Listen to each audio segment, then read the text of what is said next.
Hey everyone, welcome to Sauce's Best Catering. I am Chef Charlene Sauce, or to those of you familiar with me, Charlene the Shield.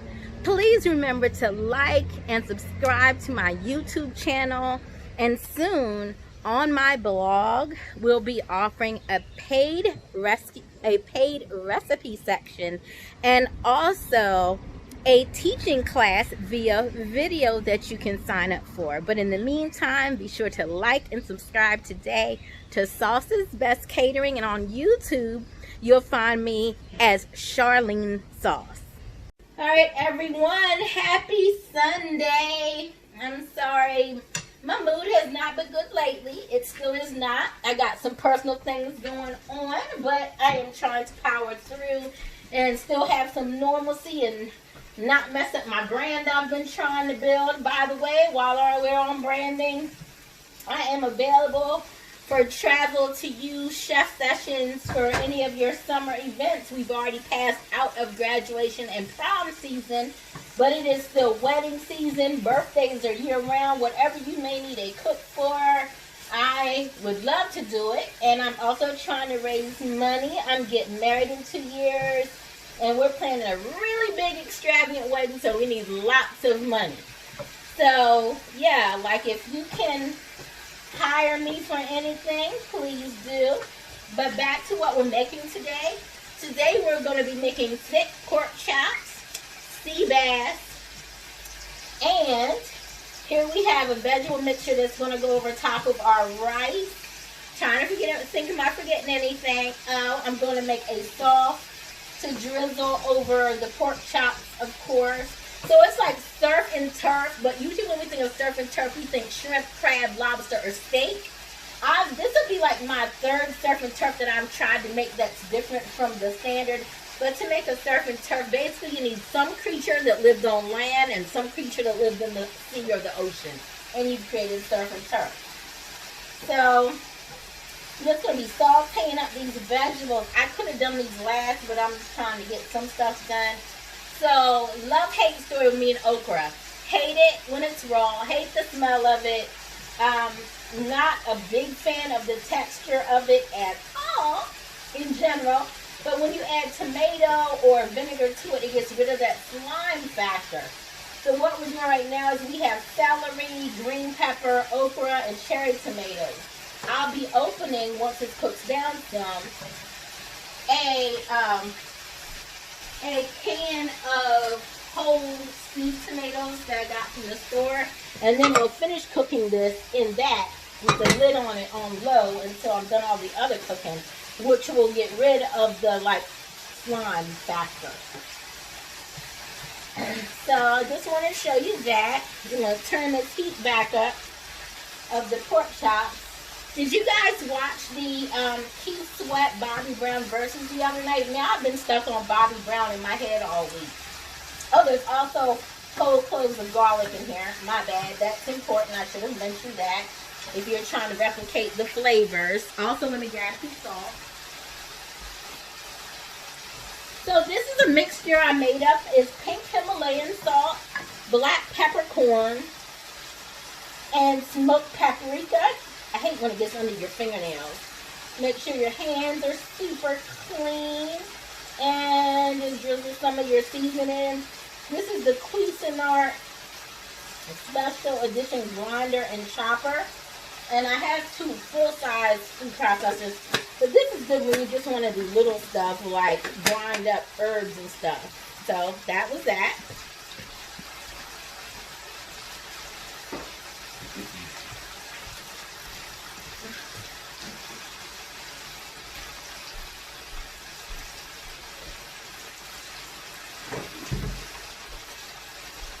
Starting to smell good, that's for sure. So generally you start everything on high, and then you reduce the temperature down to 4 or 3 on the gas range, depending on how hot your stove gets. So I just turned it down. Normally there would be onion in here too. My daughter doesn't like onion, but really I could put onion here because she's saying she's not going to eat it because of the okra either. So we'll see. I might leave it as it is though. I just throw some raw slivers of onion on top of mine or something like that. We'll see when I eat. I don't even know if I'm gonna eat today. Weird thing about me, I very rarely feel like eating. And it's been happening ever since I moved into this house. Where I used to live before, I ate all the time. So I don't know what's wrong with me, but now I'm just like, I don't even feel like eating. I'm going to stop this for a second. I'm going to go see how much memory I have on my phone to make sure I'm not going to run out of space while I'm recording. Be right. Alright, so we're back. Just like I thought, I needed to adjust my memory. Did that. Still sauteing up these veggies to go over top the rice. I have a funny story. I have a can of green beans here that's been here I don't know how long, and I refuse to use them because I don't even want that on the plate, y'all. Alright, so let's get these nice, thick cut, well seasoned pork chops. I usually marinate. I did not have time today. I'm tired. I'm just trying to get this done. Don't want to overcrowd the pan, so 2 in at a time.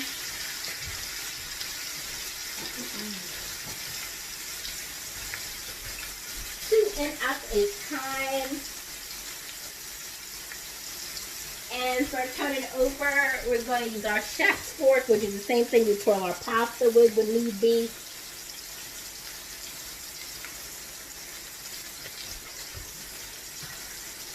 And so you're just going to multitask. I'm going to stop this and I'll be back in a bit.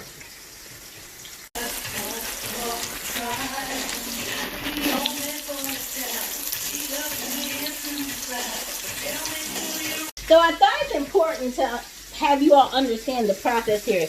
You know how you do a sear or reverse sear on your steak and then put it in the oven? We're doing the same thing here. We're just searing these, but then they're going to go to the oven. So the first thing I'm going to have to do is, I have this tray of seasoned Seabass here ready to sear up in a little bit, but I wanted to put it someplace safe earlier. Not too much earlier. I don't want y'all to think it's been sitting out for hours. It has not. So we're going to move the sauce I had made that we put up there. And we're just going to sit this in what I call the spare microwave that we don't use here at the house. And we're going to preheat this oven at this point to get ready to put these pork chops in. Once we've got a nice sear on both of those. So what we're going to do right now, I'm going to take these 2 out and sit them on here until we're ready. We want them all to go in at the same time so they're all done at the same time. So we won't put these in until we're ready to put the other 2 in.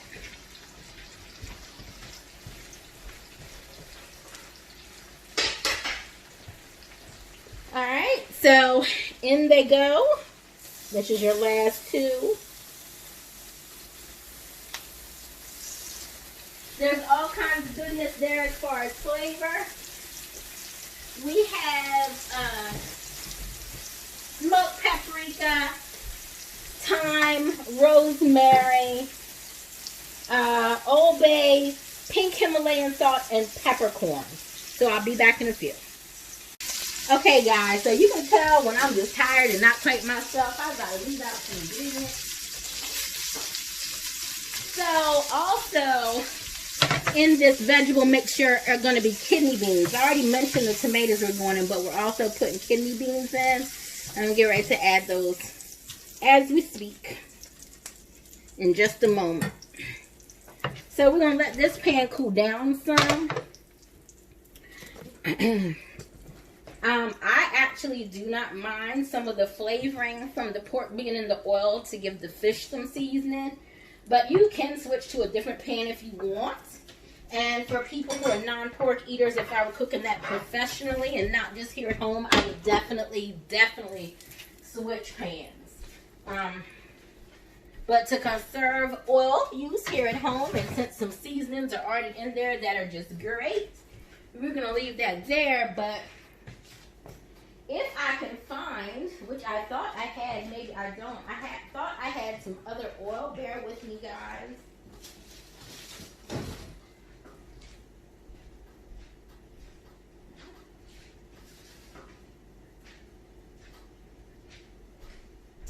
I found it, guys. All is well.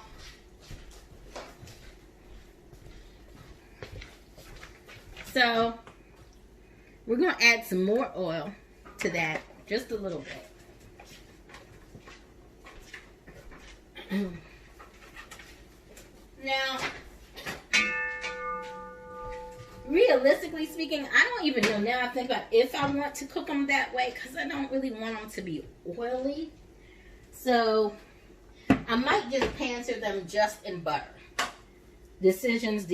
But in the meantime, we're getting these pork chops in the oven so that they can cook all the way through. You don't want them overdone and dry, but you just want to make sure that they're a nice translucent white with barely, like, the slightest hint of pink in them, like almost no pink visible.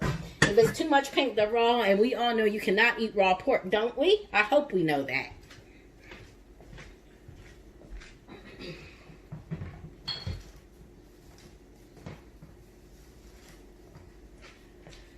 So I'm going to grab my mitt and I'm going to remove my cast iron pan currently from the stove. As soon as I find my mitt, and I'll be back in just a few and we'll get started with the fish. So we're back. We're melting the butter in the pan. I switched pans. If you missed where I said I wasn't sure what I was going to do, I decided to switch it to make sure it's exactly how I want it without any issue. Then I gotta find which pot I'm gonna make my rice in today. It's always something. I guess this is the winner when I'm ready.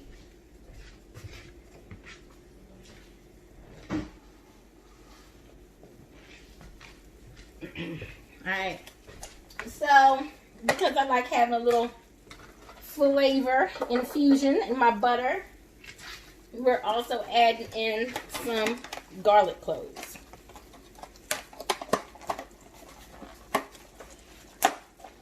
Alright. You just want to work your butter all around. This house has a slant to it, and it is the most annoying thing in the world in moments like this where you want to have equal parts of oil on the different parts of the pan, and it just won't let you be great.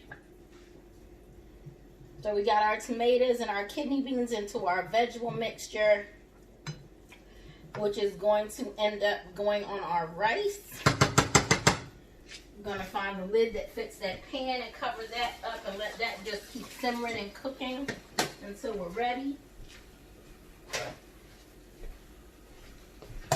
Look at that on the first try. I don't usually get that lucky. I'm going to put that on too. I'm going to keep checking it though, because it'll bubble over and you'll have a mess in no time. Stoves are tricky.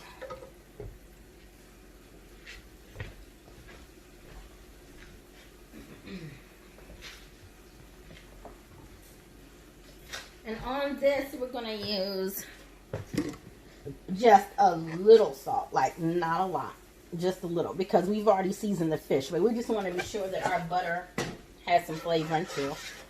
And we're just going to swirl that around. And I'll be back in a couple minutes when I think that's the way I want it, and then we'll start dropping fish.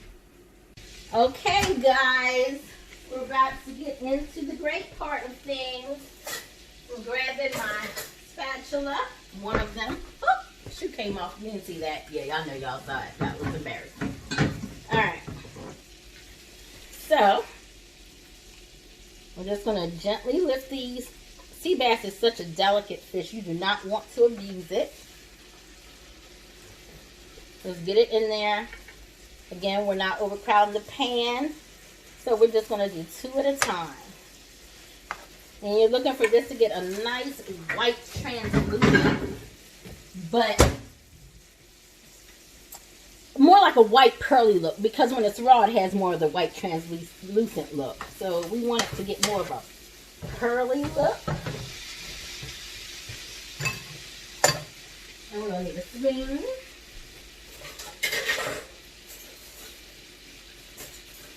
I can find one. Pepper, we like to have one that doesn't have sugar in it. Alright. So you want to take and you want to baste. You tilt your pan forward and you pour this over it. It helps the fish to cook on both sides. With fish, you always want to cook, say, 3 minutes on one side and then only 1.5 minutes on the other side.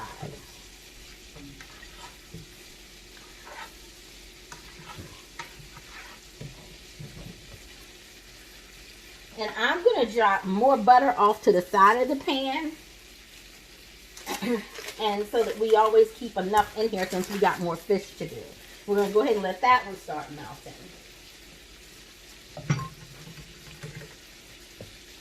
And you can almost think of this more as like poaching your fish than frying it.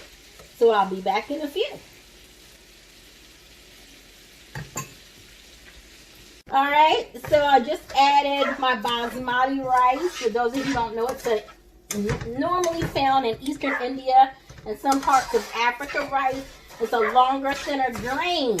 And to get all those good flavors, we're tossing around for a few minutes before we start adding our water and the oil and garlic that we just cooked the sea bass in. The sea bass is done. It's got a little bit of a Parmesan crust to it. It's put away. We're going to flatten this out now. Pardon my doggy. He has lost his mind. He smells the human food that he thinks he should be able to have. And he can't eat most of what I'm making. For those of you who do not know, okra and garlic are damn near poisonous to your pets. So don't give it to them. Even if they want it. Like what my dog is doing right now, can't have it. I don't care how bad he wants it, it's a no. Because it will make him very sick even though he doesn't understand it. 2 cups of rice, 4 cups of liquid. And now, we are about to begin our sauce. So, I like to have the thing I'm working with closer to the front. Just burnt my finger, who cares though. Turn on the back burner. Keep some heat going on those tomatoes and vegetables. And now we are about to make our sauce to pour over our fish and our pork chops. Alright, so I'll be back in a bit. Alright, and here we have dinner. We have our rice with our veggies, which include okra, beans, tomatoes, celery. We have that poached in butter sea bass with Parmesan crust on it. And we have a pork chop smothered in my own special sauce. That is a thick cut pork chop. Enjoy.